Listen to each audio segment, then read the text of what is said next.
La pièce sent l'encre froide, la laine mouillée, et quelque chose de plus rance, l'humiliation. Sur une table, des piles de formulaires, des tampons, des listes. Devant le guichet, des familles de Moselle, la bouche ouverte comme si on leur avait arraché l'air. On ne leur demande pas leur nom, on leur demande de choisir, être français ou partir. Au milieu de ce petit abattoir administratif, un homme mince, trop sérieux pour son âge, tient un dossier serré contre sa poitrine. Ses doigts sont tachés, pas de sang, non, de poussière noire, la poussière du charbon qu'on respire ici depuis l'enfance. Il lit une phrase et il blanchit. Déclarez votre nationalité. À ce moment précis, Robert Schuman comprend une vérité qui dégoûte et fascine à la fois. L'identité peut être un tampon et la patrie une file d'attente.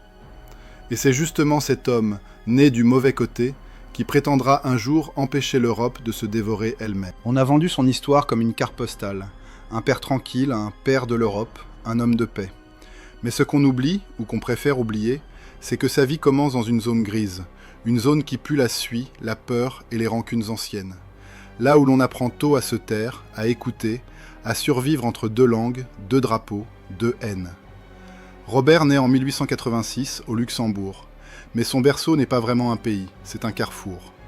Son père est lorrain, devenu allemand par l'effet brutal des frontières déplacées après 1871. Sa mère est luxembourgeoise. Dans la maison, on parle comme on respire, sans se demander si la langue appartient à Paris, à Berlin ou à Dieu. Dehors, pourtant, chaque syllabe peut vous coller une étiquette sur le front. Quand la famille s'installe à Metz, l'air même est lourd. Charbon, acier, fumée et une tension invisible. Ce n'est pas seulement une ville, c'est une charnière. Et une charnière, ça grince. Enfant, Schuman comprend très vite ce que d'autres apprennent trop tard. Il existe des endroits où l'on peut être chez soi et suspect en même temps. À l'école, on lui apprend la rigueur allemande, l'ordre, la discipline, les textes, les procédures. Dans la rue, il voit les adultes se mesurer du regard, parler bas, surveiller qui écoute. Chez lui, le catholicisme n'est pas une décoration, c'est une colonne vertébrale. Et c'est ici que se glisse une première chose cachée dans sa biographie. L'origine de sa force n'est pas la parole, c'est la retenue. Schuman n'est pas construit pour briller, mais pour durer. Il ne cherche pas à dominer une salle, il cherche à traverser une époque. Quand il part étudier le droit, il ne s'offre pas le luxe de l'insouciance.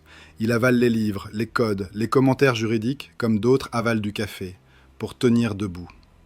Il passe par de grandes universités allemandes, fréquente une culture qui croit au texte, au contrat, au cadre. Il apprend à penser comme un juriste, pas en slogan, en mécanisme. Mais il y a un prix à payer. Plus il devient solide, plus il devient invisible. Et cette invisibilité le suivra comme une ombre utile. Dans les photos de groupe, on le reconnaîtra à peine. Dans les couloirs, on le prendra pour un secrétaire. Pourtant, derrière ce visage calme, quelque chose se fabrique. Une obsession lente, presque froide. Empêcher les hommes de recommencer l'irréparable. Puis arrive la grande déchirure, 1914. La guerre n'est pas un discours, c'est une odeur. L'odeur des gares où l'on entasse des corps vivants en uniforme. L'odeur des draps humides, des pansements, de la peur qui colle à la peau. Metz, ville de passage, voit défiler le bruit du monde. Trains, blessés, veuves, proclamations, drapeaux. Schuman, lui, ne devient pas un héros de tranchées flamboyant. Sa guerre est celle des frontières intérieures, la méfiance, la surveillance, l'angoisse de dire un mot de trop. Il observe comment un État peut avaler ses citoyens, comment une propagande transforme les voisins en ennemis, et comment le mensonge devient normal dès qu'il porte un uniforme. Dans ces années-là, il se passe quelque chose de très simple et de très terrible. Robert Schuman apprend à voir la politique comme un outil tranchant, pas un jeu, pas une carrière, un outil qui peut protéger ou mutiler. Et quand la guerre s'achève, il retrouve sa ville changée, mais surtout, il se retrouve lui-même changé. 1918-1919, l'Alsace-Lorraine redevient française.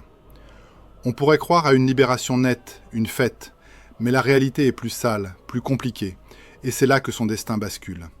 Les administrations se réinstallent, les lois changent, les formulaires pleuvent, on classe les gens, on les recense, on les trie. Schuman, bilingue, juriste, enfant du pays, devient indispensable.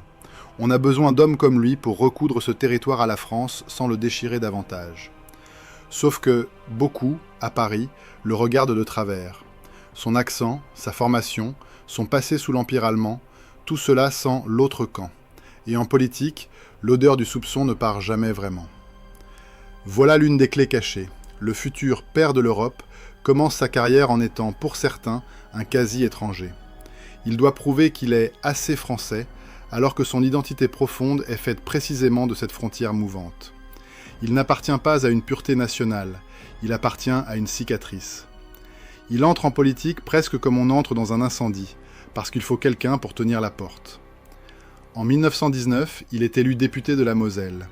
Il ne monte pas à la tribune comme un gladiateur, il travaille, il lit, il négocie, il s'épuise dans les dossiers. Il se bat pour une question qui paraît technique, mais qui est en vérité explosive.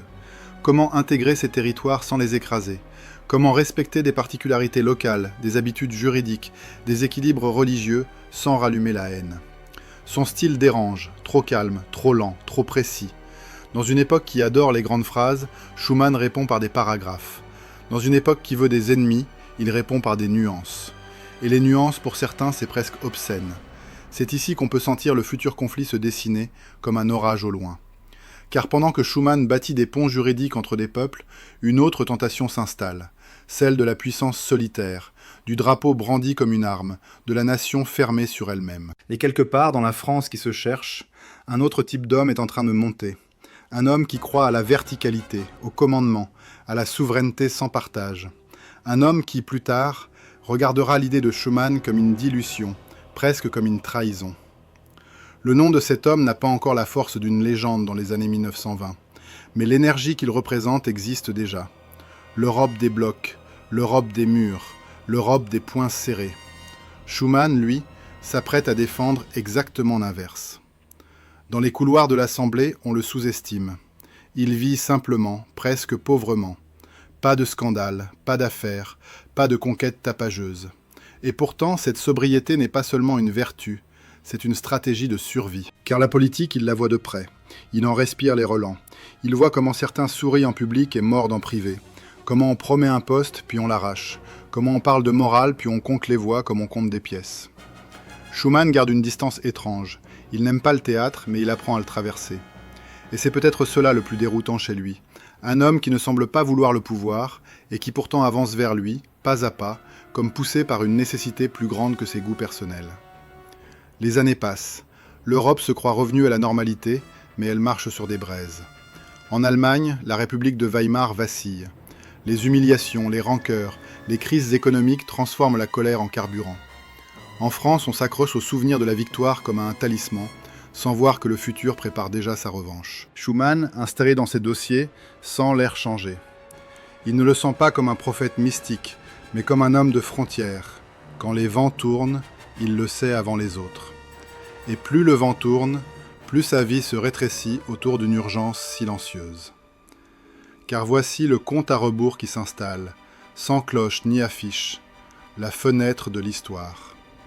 Elle s'ouvre rarement, et quand elle s'ouvre, elle ne reste pas ouverte longtemps. Schuman n'a pas encore la solution, mais il sait déjà qu'il n'aura pas 20 occasions, peut-être une seule.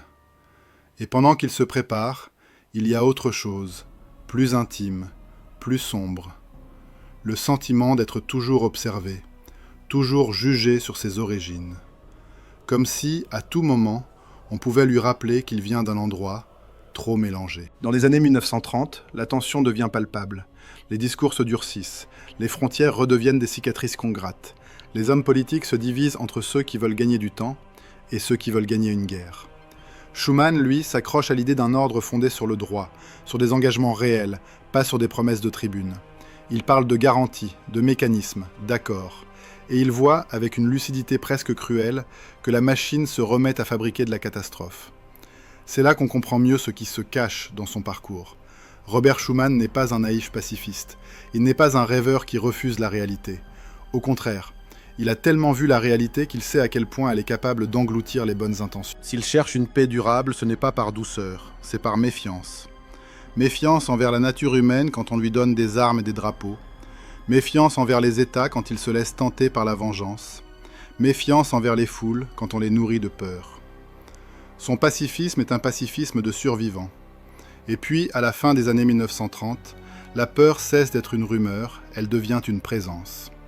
On entend le mot « guerre » dans les bouches, comme on entend un objet tomber dans une pièce voisine. On n'a pas encore vu l'objet, mais on sait qu'il est là. Schuman regarde sa région, charbon, acier, usine, et il comprend la mécanique monstrueuse. Ce qui fait vivre la Moselle peut aussi nourrir une machine à tuer. Le même acier qui bâtit peut armer. Le même charbon qui chauffe peut alimenter les forges de la guerre. Et c'est ici que son destin se resserre. La matière même de son enfance et la matière même des conflits européens. Comme si son pays natal l'avait façonné pour un duel à venir. Dans les couloirs, certains le trouvent trop prudent. D'autres le considèrent encore comme un homme pas tout à fait des leurs. Mais quand les crises s'enchaînent, quand les frontières tremblent, quand les promesses se cassent, on se met à chercher des profils différents, des gens capables de tenir une ligne sans se laisser emporter. Schuman, sans le vouloir, devient ce type d'homme, un pilier discret, un homme qu'on appelle quand on ne veut pas d'un incendiaire, mais d'un artisan. Et pourtant, pendant qu'il bâtit sa crédibilité, une autre force avance, plus brutale, plus rapide, plus spectaculaire. Elle a des uniformes, des cris, des symboles simples. Elle promet la grandeur immédiate. Elle méprise les nuances. Schuman comprend une chose qui donne la nausée. La politique de la haine est plus facile à vendre que la politique de la paix. Elle se vend mieux, plus vite, plus fort. Et quand elle s'installe, elle exige des sacrifices humains comme une machine exige du carburant. À la veille de la Seconde Guerre mondiale, Robert Schuman est donc là, député, juriste, homme de frontières, croyant, solitaire, sous-estimé et pourtant central. Il sait que le temps se referme, il sent que l'Europe s'approche d'un précipice qu'elle connaît déjà.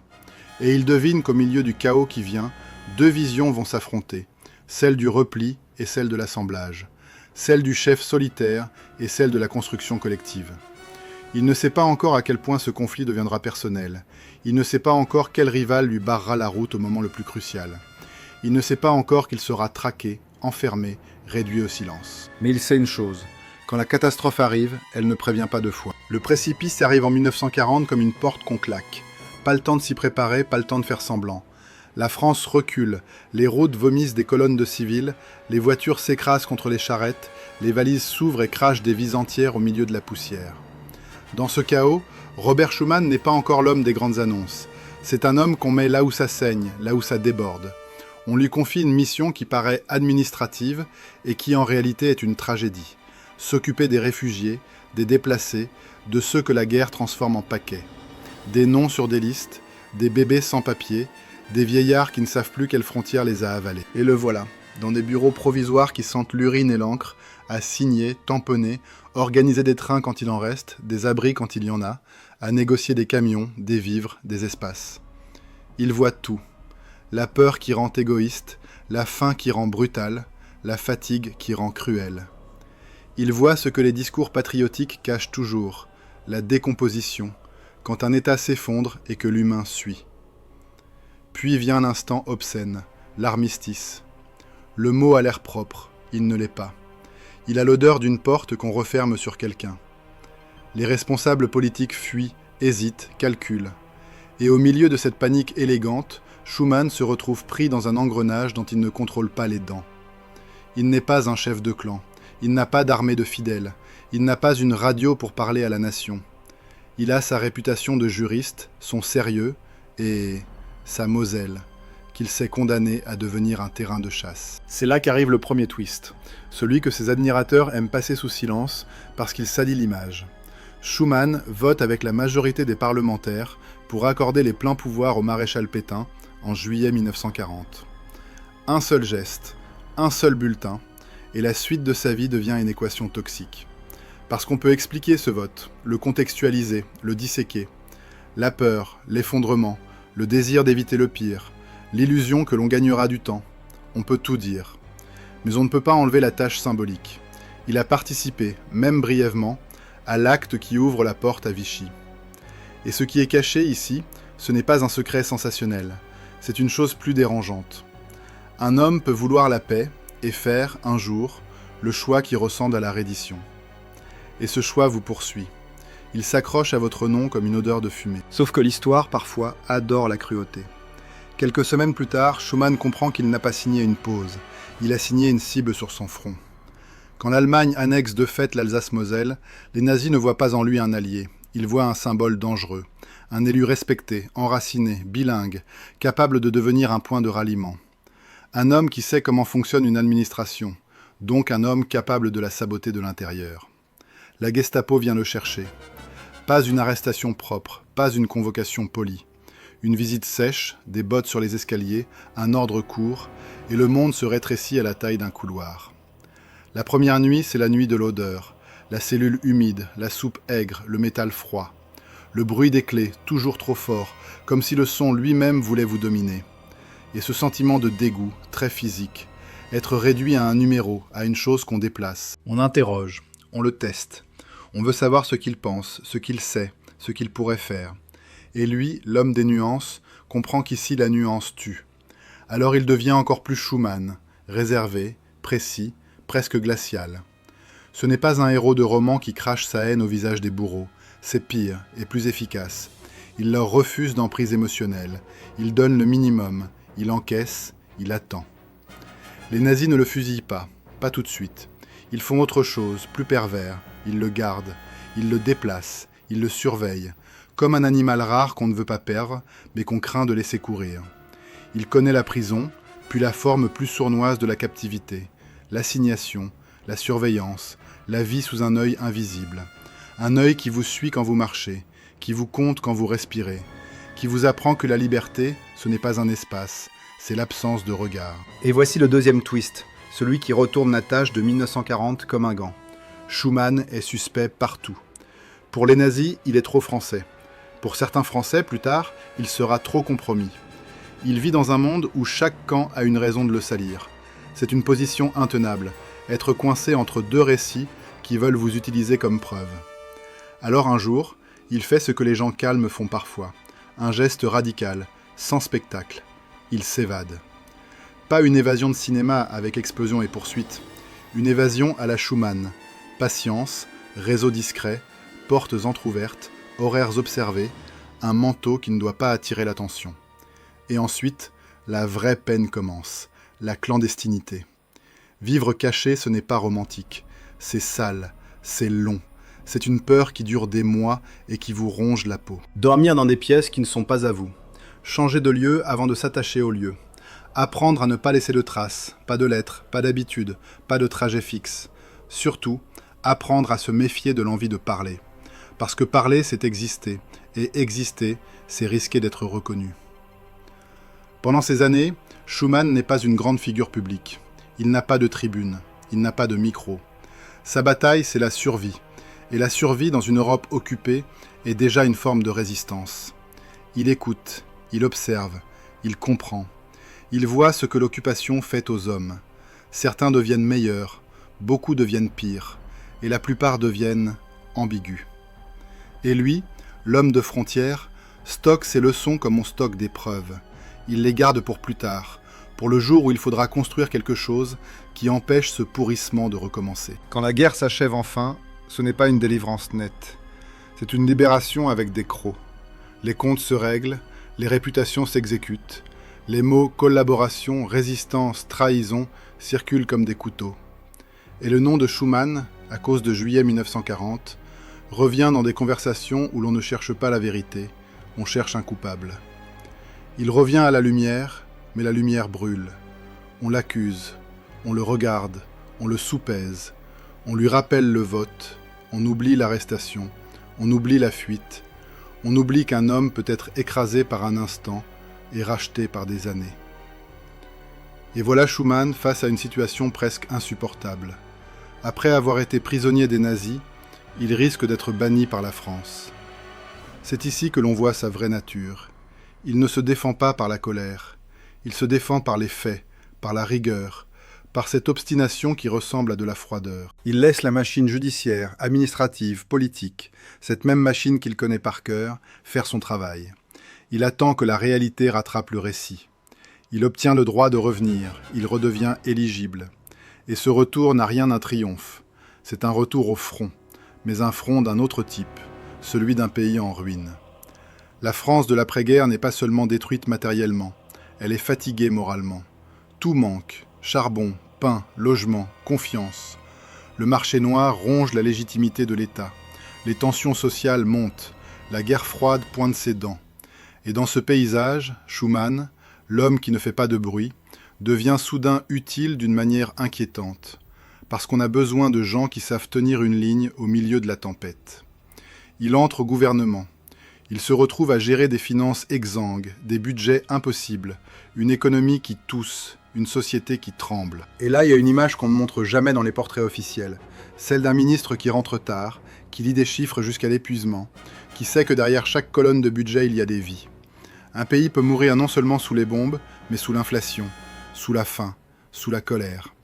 C'est maintenant que la contrainte de temps, la vraie, la brutale, se verrouille autour de lui. Quelques semaines, parfois quelques jours, pour éviter l'implosion. Il y a des grèves, des sabotages, des affrontements politiques qui sentent la poudrière. Les communistes sont puissants, organisés, sûrs d'eux. À l'étranger, les Alliés regardent la France comme un patient qu'on ne sait pas s'il va survivre. Schuman comprend que la fenêtre dont il pressentait l'existence se rétrécit encore. S'il n'arrive pas à stabiliser le pays, d'autres stabiliseront à sa place, et pas forcément pour le sauver. Et dans ce décor surgit enfin le rival, le compétiteur qui donne un visage à la tentation opposée. Un homme immense, une voix qui a traversé la nuit de la guerre, une silhouette qui transforme la politique en théâtre, Charles de Gaulle. De Gaulle, c'est la verticalité, la grandeur, la nation rassemblée autour d'un chef. Une France qui se tient debout par la volonté, par l'autorité, par une certaine idée de la souveraineté. Schuman, c'est l'inverse. La construction lente, l'architecture de compromis, le pouvoir qui se méfie de lui-même, la paix obtenue par des engrenages plutôt que par des serments. Leur rivalité n'est pas un duel de haine personnelle. C'est plus froid, plus profond, plus dangereux. C'est une rivalité de vision. Et comme toutes les rivalités de vision, elle est impitoyable. Elle ne vous attaque pas seulement, elle vous déclare inutile. De Gaulle quitte le pouvoir en 1946, puis revient autrement, par la pression, par le mouvement, par la rue, par l'idée qu'il incarne la vraie France face au parti. Et Schuman, lui, se retrouve au cœur de cette république parlementaire fragile, où les gouvernements tombent comme des assiettes. Un pays qui change de Premier ministre comme on change de pansement. Un pays qui ne peut pas se permettre cette instabilité, mais qui semble incapable de faire autrement. Puis, fin 1947, contre toute logique de spectacle, c'est Schuman qu'on choisit pour diriger le gouvernement. Imaginez la scène. La France attend un sauveur charismatique, un tribun, un général. On lui donne un homme discret, presque austère, au regard sérieux, à la voix qui ne cherche pas les faits. Pour beaucoup, cela ressemble à une erreur. Pour d'autres, à une provocation. Et c'est là que la tension dramatique grimpe, parce que son arrivée au sommet ressemble à un compte à rebours public. Il a une poignée de mois, pas plus, dans un système qui dévore ses chefs. Il doit calmer le pays, tenir l'économie, résister aux pressions internes et répondre à l'ombre grandissante de Gaulle qui, dehors, attire les mécontents comme un aimant attire la limaille. D'un côté, la rue qui gronde, de l'autre, le général qui critique, et au milieu, Schuman, qui gouverne comme on démine, lentement, sans gestes inutiles, avec la peur constante de l'explosion. Sa plus grande peur n'est pas de perdre un vote. Sa plus grande peur, c'est la fracture irréversible. Parce qu'il la connaît, cette fracture. Il l'a vue en Moselle, il l'a sentie dans les formulaires, dans les langues qui s'entrechoquent, dans les regards qui classent. Un pays fracturé, c'est un pays qu'on peut manipuler. Et l'Europe, elle, est une mosaïque de fractures. Son gouvernement doit prendre des décisions qui salissent les mains. On écarte des ministres communistes, on affronte des mouvements sociaux, on tente d'empêcher l'économie de s'effondrer. Ce ne sont pas des décisions héroïques, ce sont des décisions qui vous valent des ennemis. Et plus il prend ces décisions, plus la campagne de suspicion se réactive. Il a voté Pétain, il est trop tiède, il n'a pas de colonne. On ressort la vieille tâche comme on ressort un chiffon sale, pour le lui frotter au visage. C'est un moment profondément injuste et profondément instructif. Schuman découvre qu'en politique, la vérité ne suffit pas. Il faut aussi dominer le récit. Or, Schuman ne domine pas les récits. Il les subit, il les traverse. Pendant que De Gaulle, lui, occupe l'imaginaire, Schuman occupe les dossiers. Et les dossiers ne font pas vibrer les foules. Pourtant, il y a un retournement silencieux. Plus on l'attaque sur son manque de flamboyance, plus il devient crédible aux yeux de ceux qui ont vu ce que la flamboyance peut produire quand elle se transforme en culte. Schuman comprend qu'après Hitler, après Mussolini, après les folies nationales, le charisme est aussi une menace. Il n'ose pas toujours le dire ainsi, mais il le pense. L'Europe a besoin d'une paix qui ne dépende pas d'un homme providentiel. Parce que si la paix dépend d'un homme, elle meurt avec lui, ou contre lui. Son passage à Matignon ne dure pas longtemps. Dans cette France d'après-guerre, un Premier ministre est souvent un homme qui traverse une pièce en feu. S'il ressort vivant, on le remplace quand même. Il tombe, comme tant d'autres, emporté par les équilibres parlementaires, les tensions, les coalitions instables. Mais il ne disparaît pas. C'est là encore sa particularité. On ne sait pas comment l'éjecter vraiment, parce qu'il n'est pas accroché au pouvoir par l'orgueil. Il est accroché par la conviction qu'il reste quelque chose à faire. Et c'est ici que le destin se resserre autour de lui comme une corde. On lui confie bientôt un poste où il pourra enfin agir sur la cause profonde de tout ce qu'il a vu depuis l'enfance, la guerre entre nations européennes. Il devient ministre des Affaires étrangères. On pourrait croire que c'est un honneur, une reconnaissance. C'est surtout un piège. Parce qu'à ce poste, chaque phrase peut déclencher une crise. Chaque silence peut être interprété comme une faiblesse. Et l'Allemagne, à peine sortie des ruines, est déjà au centre de tous les fantasmes. Vengeance, peur, nécessité, opportunité. Schuman connaît l'Allemagne autrement que par les caricatures. Il connaît sa langue, sa logique, sa capacité d'organisation. Il sait que l'humiliation nourrit le monstre. Il sait aussi que la naïveté nourrit le monstre. Et il sent que l'histoire, encore une fois, prépare une bifurcation. Soit on enferme l'Allemagne dans une cage de rancune, et la cage finira par éclater, soit on invente un système où la puissance ne peut plus se transformer en arme. Mais à ce moment-là, il est encore entouré de ruines et de regards méfiants. Son passé le suit. Son rival, De Gaulle, continue de représenter une autre voie, celle d'une France indépendante, forte, méfiante envers tout ce qui ressemble à une fusion européenne. Schuman sait donc qu'il n'a pas seulement une bataille diplomatique à mener, il a une bataille symbolique. Il doit prouver que son idée n'est pas une capitulation, qu'elle n'est pas une dilution, qu'elle n'est pas une naïveté. Il doit le prouver vite, avant que la peur ne reprenne dessus. Et dans son esprit, la contrainte de temps se transforme en obsession. Si l'Europe ne construit pas quelque chose maintenant, elle recommencera. Pas peut-être, pas un jour, recommencera. Il a vu les engrenages. Il sait que les nations, laissées seules avec leurs blessures, fabriquent des armes avec leurs souvenirs. À ce moment précis, Schuman est prêt. Non pas parce qu'il se sent fort, mais parce qu'il a été pressé, broyé, testé de tous côtés, traqué par les nazis, suspecté par les siens, porté au sommet puis rejeté, et malgré tout, debout. Il lui manque encore une chose, le geste décisif. Le geste qui, s'il échoue, le fera passer pour un rêveur dangereux ou un traître déguisé. Et ce geste, il sait qu'il devra le faire sous le regard de son rival, sous le regard des anciens ennemis, sous le regard d'un continent entier qui n'a plus d'illusions, seulement des cicatrices. Il arrive au Quai d'Orsay comme on entre dans une cathédrale fissurée. Le bâtiment tient debout, mais tout ce qu'il représente a tremblé. Les couloirs ont beau être cirés, on y sent encore la poudre froide des humiliations, la cendre des alliances brisées, et cette question qui colle à chaque poignée de porte, comment empêcher le prochain effondrement? Schuman n'a pas l'allure d'un conquérant. Il a plutôt celle d'un homme qui a trop vu pour encore croire aux pauses. Pourtant, c'est précisément à ce moment-là que sa vie devient dangereuse, non pas physiquement, mais politiquement. Parce qu'il s'apprête à proposer une idée qui, dans la France de l'après-guerre, ressemble à un blasphème. La France se reconstruit, mais son cœur bat sur une contradiction. On veut la paix, et on garde la main sur la gorge de l'Allemagne. On veut éviter une revanche, et on sait qu'humilier nourrit le monstre. On veut la sécurité, et on manque de charbon. On veut des usines, et l'acier manque. On veut la prospérité, et chaque décision ressemble à un pari. Dans les bureaux, les cartes d'Europe sont étalées comme des draps sur un corps. Des lignes rouges, des flèches, des zones d'occupation. Les diplomates parlent de stabilité, mais leurs phrases sonnent comme des murs qu'on remonte en hâte. Et puis il y a le temps, ce temps qui serre la gorge de Schuman plus fort chaque semaine. À l'Est, l'Union soviétique durcit son emprise. Les peurs se multiplient comme des ombres au crépuscule. Chaque crise, chaque grève, chaque tension est interprétée comme un signe avant-coureur. Il suffit d'une étincelle pour que l'Ouest bascule dans l'hystérie. À l'Ouest, les États-Unis poussent. Il faut reconstruire vite, organiser vite, sécuriser vite. Et au centre de toutes ces pressions, un sujet empoisonné, l'Allemagne. Faut-il la tenir à genoux, au risque de la faire exploser, ou faut-il la relever, au risque de réveiller la peur française la plus ancienne? C'est là que le rival invisible revient hanter Schuman. De Gaulle, dehors, n'a pas besoin de gouverner pour peser. Il incarne la France verticale, souveraine, méfiante, une France qui préfère l'acier de la volonté aux chaînes du compromis. Et chaque fois que Schuman parle de mécanismes communs, on lui renvoie cette accusation déguisée en patriotisme. Vous diluez la France. Dans les couloirs, on le dit tout bas, puis on le dit tout haut. Cet homme veut livrer notre industrie.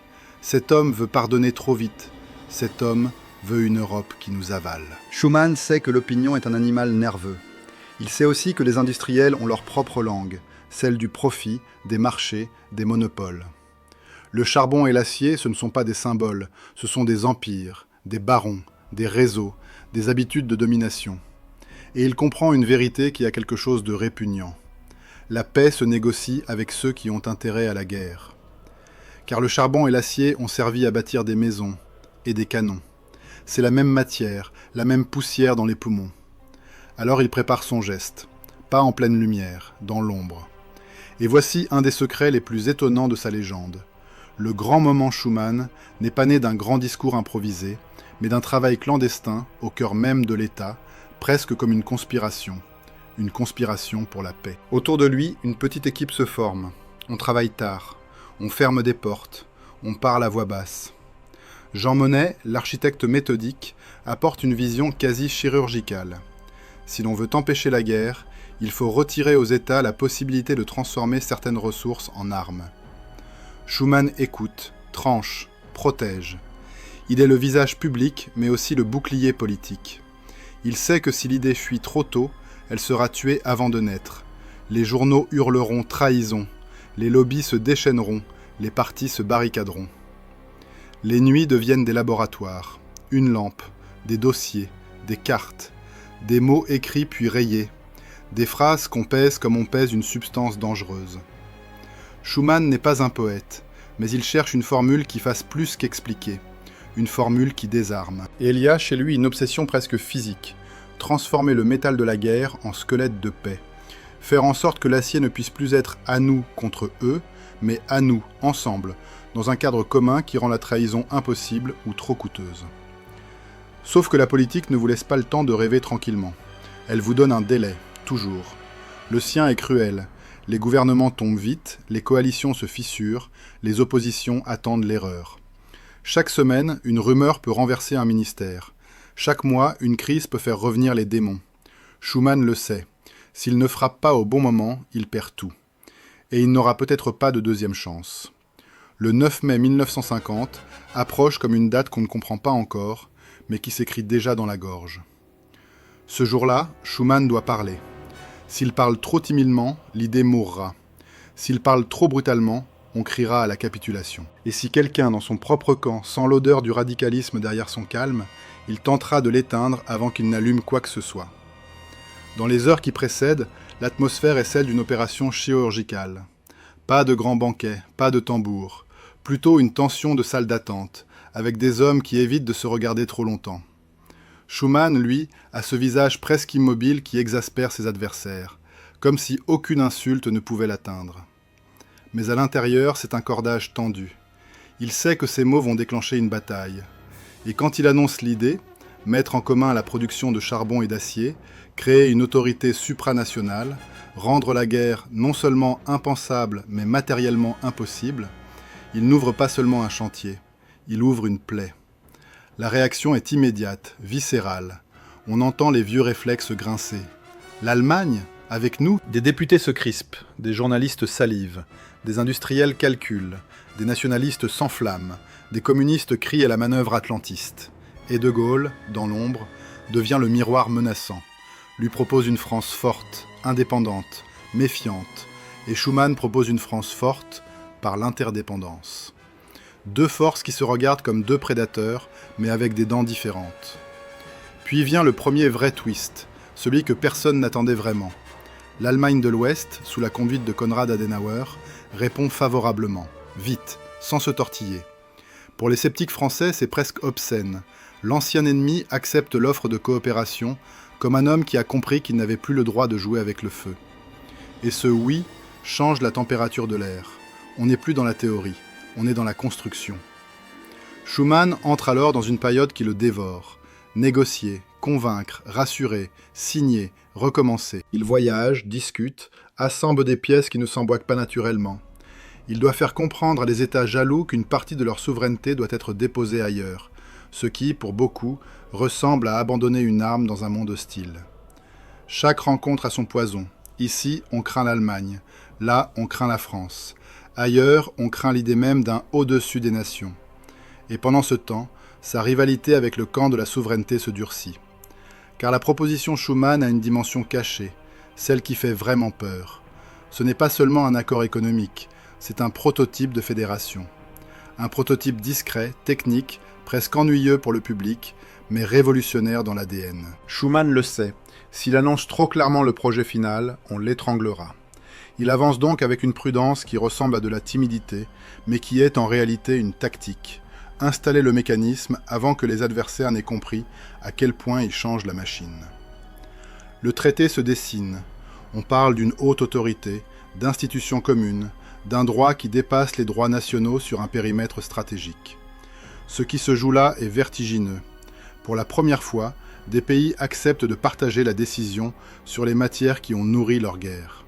C'est comme si deux ennemis déposaient leur couteau dans la même boîte et acceptaient que la clé ne soit pas dans leur poche. En 1951, le traité est signé. Les images officielles montrent des sourires maîtrisés, des signatures, des plumes. Mais derrière, il y a une fatigue immense, presque une usure de chair. Schuman sait qu'un traité ne protège pas contre la folie.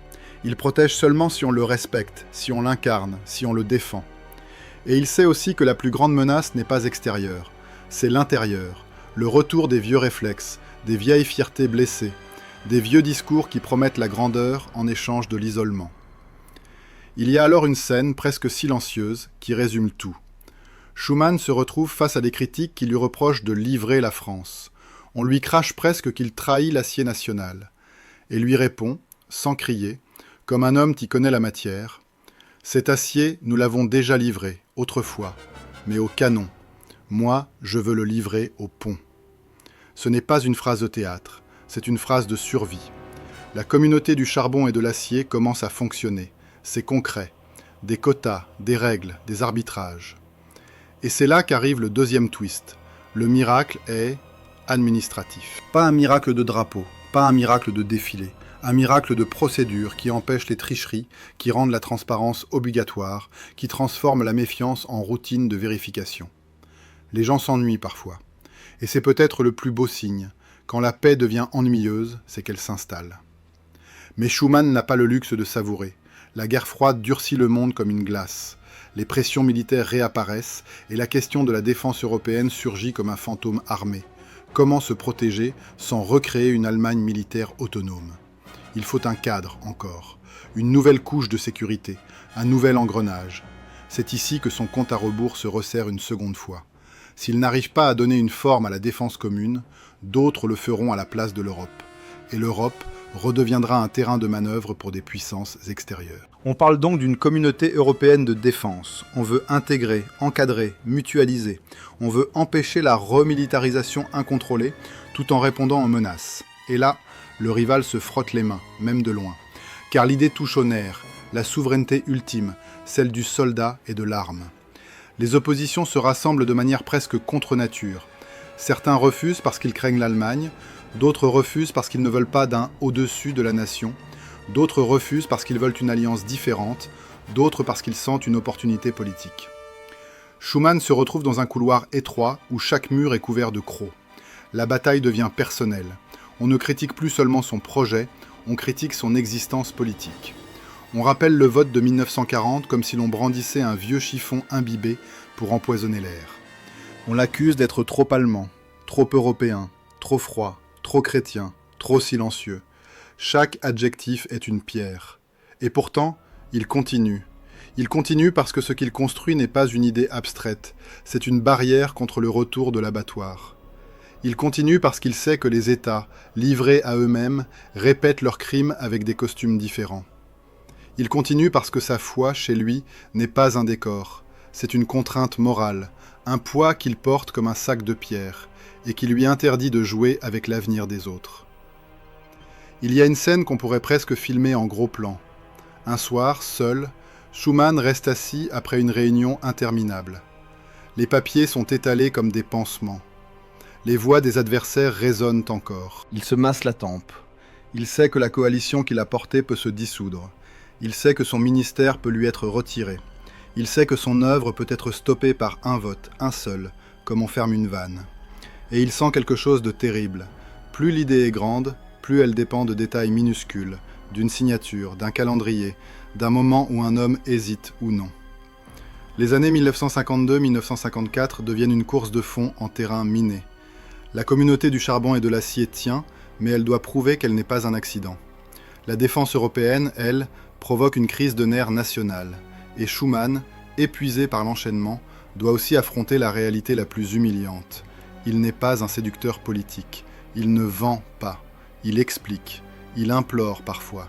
Il rassure. Mais il ne galvanise pas. C'est alors que surgit un troisième twist, brutal, presque tragique.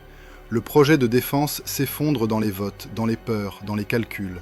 Ce n'est pas seulement un échec technique, c'est une blessure symbolique. Car Schuman comprend que l'Europe peut accepter de partager le charbon et l'acier, mais qu'elle hésite encore à partager la confiance ultime, celle qui porte l'uniforme. Cet échec pourrait le briser. Il ne le brise pas. Il le rend plus lucide, plus dur intérieurement. Il réalise qu'on ne construit pas l'Europe comme on plante un drapeau. On la construit comme on construit une digue, pierre après pierre, en acceptant que certaines vagues emportent ce qu'on a posé. Et il comprend aussi que ses adversaires n'ont pas disparu. Ils attendent. Ils veulent que l'idée européenne s'épuise d'elle-même, qu'elle s'enlise, qu'elle devienne un dossier sans âme. De Gaulle, surtout, reste l'ombre longue. L'homme d'une France qui veut décider seul. L'homme qui trouve dans l'intégration un danger presque existentiel. Schuman, lui, s'accroche à une conviction qui est peut-être son secret le plus profond. L'Europe ne doit pas être un enthousiasme, elle doit être une discipline. Une discipline contre la violence, contre l'orgueil, contre la facilité des boucs émissaires. Et même quand son pouvoir personnel se fragilise, même quand les projecteurs se déplacent, son mécanisme est lancé. Le charbon et l'acier sont désormais liés par autre chose que la peur, par une structure qui oblige les gouvernements à se parler avant de se menacer. Il n'a pas fini, mais le continent, lui, a déjà changé de trajectoire. Et Schuman le sait avec ce mélange étrange de satisfaction et de dégoût lucide. Pour sauver l'Europe, il a fallu comploter. Non pas pour prendre le pouvoir, mais pour l'empêcher de tuer. Il y a des hommes qui gagnent une bataille et perdent la place. Après l'échec qui a fait vaciller le rêve d'une défense commune, Schuman découvre une vérité cruelle. L'Europe peut survivre à un revers, mais un homme, lui, peut être effacé par la moindre fissure dans le récit. La politique française, surtout à cette époque, n'a pas de patience pour les bâtisseurs silencieux. Elle veut des vainqueurs visibles, des visages qui promettent, qui frappent la table, qui rassurent par la force. Schuman ne frappe pas la table, il la construit. On le pousse donc hors du centre des projecteurs. Pas d'exécution spectaculaire, non. Une mise à l'écart qui ressemble à une politesse. On le remercie, on lui sourit, on lui propose un rôle, puis un autre, puis un peu moins. Et ce glissement presque imperceptible est un dégoût particulier, celui de comprendre qu'on peut consacrer des années à empêcher les catastrophes et être jugé sur le seul moment où l'on n'a pas su convaincre. Mais Schuman ne s'effondre pas. C'est là, paradoxalement, que sa biographie devient la plus étrange, la plus cachée. Quand il n'est plus un ministre, il devient encore plus dangereux, parce qu'il devient libre de parler d'Europe sans les chaînes immédiates de la coalition. Il n'a plus la main sur les leviers, mais il garde quelque chose de plus rare, une cohérence. Alors il fait ce que font les hommes qui ont compris que la gloire est un piège. Il retourne au travail, au terrain, au mouvement lent. Il reste député de sa Moselle, fidèle à cette région qu'il a fabriquée comme on fabrique un métal, par pression, par chaleur, par contradiction. Et dans ce retour, il y a une image presque brutale. Le père de l'Europe, qui, au lieu de se draper dans les honneurs, continue de répondre à des courriers, de serrer des mains, de défendre des dossiers locaux, de traiter des problèmes concrets de reconstruction, d'emploi, de logement. Comme si pour lui, l'Europe ne pouvait pas être un concept tant que les gens n'ont pas de tout. C'est aussi à ce moment-là que son existence privée, si souvent effacée, devient une pièce essentielle du puzzle. Schuman vit simplement, presque comme un homme qui se surveille lui-même. Pas de famille officielle, pas de dynastie, pas de cercle mondain. Une sobriété qui, vue de loin, paraît vertueuse. Vue de près, elle peut faire un peu peur. Comme une vie volontairement réduite pour ne laisser aucune prise. On pourrait s'attendre à ce qu'un homme de son rang se permette le confort, l'oubli, la douceur. Mais lui garde une discipline qui ressemble à une armure. Il prie, il lit, il marche, il travaille, il s'épuise. Et c'est là un twist intime, presque inconfortable. Le constructeur d'une Europe de la solidarité mène une vie où il s'accorde très peu de tendresse visible. Comme s'il avait fait de lui-même un instrument, pas un bénéficiaire. Pendant que lui s'efface des premiers rôles nationaux, l'idée européenne, elle, continue d'avancer. Parfois sans lui, parfois grâce à l'élan qu'il a laissé. Les traités de Rome, la communauté économique européenne, Euratom, le continent ajoute des étages au bâtiment. Et l'air change. On commence à parler non plus seulement de charbon et d'acier, mais de marché, de circulation, d'avenir commun. Ce qui est troublant, c'est que plus l'Europe devient concrète, plus Schuman devient symbolique. Il se transforme en référence, en figure morale, en repère. Pas un chef, mais une sorte de preuve vivante qu'une autre politique est possible. Puis arrive 1958, et avec elle une secousse qui ressemble à un retour de fantôme. Charles de Gaulle revient au pouvoir. C'est ici que la rivalité, longtemps latente, redevient un combat de chair et d'os. Schuman n'est plus au centre de l'exécutif, mais il comprend immédiatement ce que signifie ce retour. Une France qui se redresse, oui, mais une France qui veut décider seule, une France qui se méfie des mécanismes supranationaux, une France qui préfère l'Europe des États à l'Europe des institutions. Et soudain, l'œuvre de Schuman se retrouve face à une menace différente de la guerre, la tentation du retour en arrière. Pas un retour au canon, pas tout de suite, mais un retour au réflexe. De Gaulle ne veut pas détruire l'Europe, il veut la remodeler à son image, un concert de nations souveraines, guidées par des accords intergouvernementaux, où l'autorité commune reste limitée, domestiquée. Pour Schuman, c'est un danger silencieux, parce que c'est séduisant. C'est la promesse d'une Europe sans abandon, sans douleur, sans cette impression de perdre une part de soi. C'est l'Europe facile. Mais Schuman sait que l'Europe facile est l'Europe fragile. Et l'Europe fragile, tôt ou tard, redevient un champ de bataille. Le conflit n'est plus un duel de tribunes, c'est une lutte d'architecture. D'un côté, la structure supranationale qui oblige les États à se lier les mains pour ne plus se frapper. De l'autre, une structure plus souple, où chaque État garde la possibilité de se retirer, de bloquer, de dire non si cela l'arrange. Et Schuman, l'homme des mécanismes, sait ce que cela signifie. Si la porte de sortie est trop large, les vieux démons la trouveront. C'est dans ce contexte qu'il obtient un rôle qui sur le papier ressemble à une consolation, mais qui en réalité lui permet de tenir la ligne. Il devient le premier président de l'Assemblée parlementaire européenne à la fin des années 1950. Ce n'est pas un trône, ce n'est pas un poste qui commande des armées ou des budgets, mais c'est une tribune nouvelle et surtout un symbole. Imaginez la scène et gardez l'image.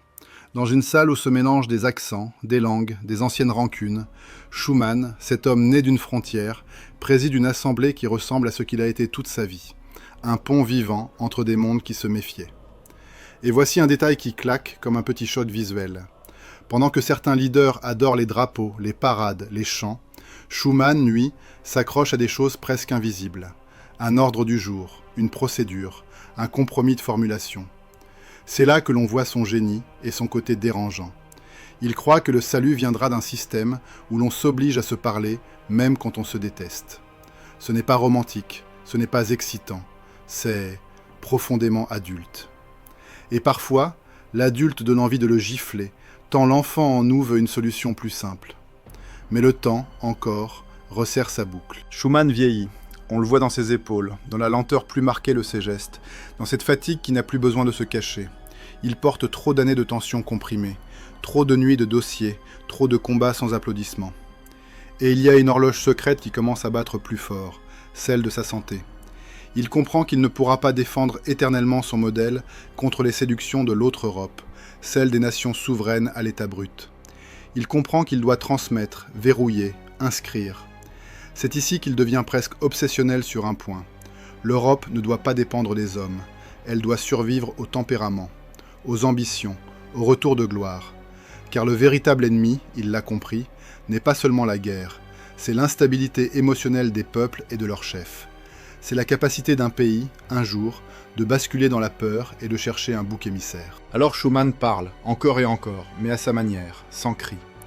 Il rappelle que l'Europe ne doit pas être une alliance de circonstances, qu'elle doit être une communauté de destin. Il insiste sur la réconciliation franco-allemande, comme sur une colonne qui doit rester debout, même quand tout le reste tremble. Il dit, avec cette précision presque froide qui le caractérise, que si l'on détricote les mécanismes communs, on ne revient pas à une liberté héroïque. On revient à un monde où la force prime, où les promesses se déchirent, où les frontières redeviennent des cicatrices qu'on gratte jusqu'au sang. Et pourtant, il ne peut pas empêcher la rivalité de s'intensifier dans l'espace public. De Gaulle, avec son charisme monumental, capte l'imaginaire. Schuman, avec sa sobriété, capte la conscience.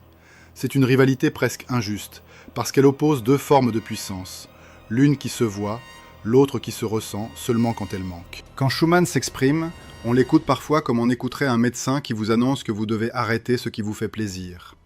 Il a raison, mais ça agace. Et dans la bouche des critiques, son nom devient parfois synonyme d'une Europe technocratique, froide, sans âme. L'ironie est mordante. On lui reproche d'être froid, alors que toute sa vie n'a été qu'un effort pour empêcher l'Europe de se réchauffer au feu des haines. Puis, un autre twist arrive, le plus cruel de tous. L'homme qui a consacré son existence à bâtir un avenir commun devient plus célèbre au moment où il perd la capacité de le défendre pleinement. On commence à l'appeler « Père de l'Europe ». On le cite, on le célèbre. Mais lui, à ce moment-là, vit une réalité moins glorieuse. La fatigue, la fragilité, les douleurs, et ce sentiment que l'histoire, toujours, avance plus vite que l'on ne peut la guider. Il se retire de plus en plus de la bataille quotidienne, sans disparaître totalement. Sa maison, à Sichazel, devient comme un poste d'observation. Il reçoit, il lit, il suit des débats. Et parfois on imagine, et l'image a quelque chose de poignant, un homme assis à une table, une lampe qui éclaire un papier, la nuit autour, et l'Europe entière qui semble être un mécanisme qu'il a aidé à lancer, mais dont il n'a plus la main sur l'accélérateur. Ce qui est caché dans cette fin de vie, c'est aussi la solitude d'un bâtisseur. Schuman n'a pas d'enfant pour hériter de son nom. Il n'a pas de clan, il n'a pas de cour. Il n'a pas cette armée affective qui protège les hommes publics quand ils deviennent vulnérables. Il a des alliés, des admirateurs, des collaborateurs, oui, mais la solitude n'est pas seulement l'absence de gens, c'est l'absence de refuge. Et Schuman, toute sa vie, a choisi de ne pas se réfugier dans le confort. Il s'est réfugié dans une idée. Dans les dernières années, il devient presque une conscience européenne ambulante. Son existence rappelle que l'Europe n'est pas née d'un optimisme naïf, mais d'une peur lucide, la peur de recommencer. Il incarne une Europe qui se construit non pas parce qu'on s'aime, mais parce qu'on sait ce qu'on devient quand on ne se lie pas les mains. Et pourtant, le dégoût politique continue de rôder. Certains, même alors, n'oublient pas 1940. Comme si un seul vote devait effacer tout le reste. Comme si l'humain n'avait pas le droit d'être pris dans la panique d'une époque et de se racheter ensuite par une œuvre. Il y a quelque chose de profondément pervers là-dedans. La tentation de juger un homme sur son instant le plus vulnérable et de mépriser tout ce qu'il a construit ensuite. Schuman, lui, ne répond plus à ces attaques avec énergie. Il semble les absorber comme on absorbe une pluie froide. Peut-être parce qu'il sait que, dans la longue durée, la seule réponse solide est le résultat. Un continent qui, malgré ses crises, évite la guerre entre ses grands États. Quand il meurt en 1963, l'Europe n'est pas achevée. Elle n'est même pas stable, au sens où l'on pourrait s'endormir tranquille. Mais elle existe. Et surtout, elle possède une chose qui n'existait pas avant lui. Des institutions capables de survivre aux humeurs des capitales. C'est là sa victoire la plus étrange. Il ne laisse pas un empire, il laisse une méthode. Une méthode pour transformer la méfiance en contrat. Une méthode pour remplacer la vengeance par l'interdépendance. Une méthode pour rendre la guerre non seulement moralement condamnable, mais pratiquement absurde. Après sa mort, son image continue de se transformer. Le temps polit les angles, parfois trop. On veut un saint laïque, un visage sur une affiche, une date commémorative. Mais si l'on veut vraiment comprendre ce qu'il laisse, il faut garder les aspérités.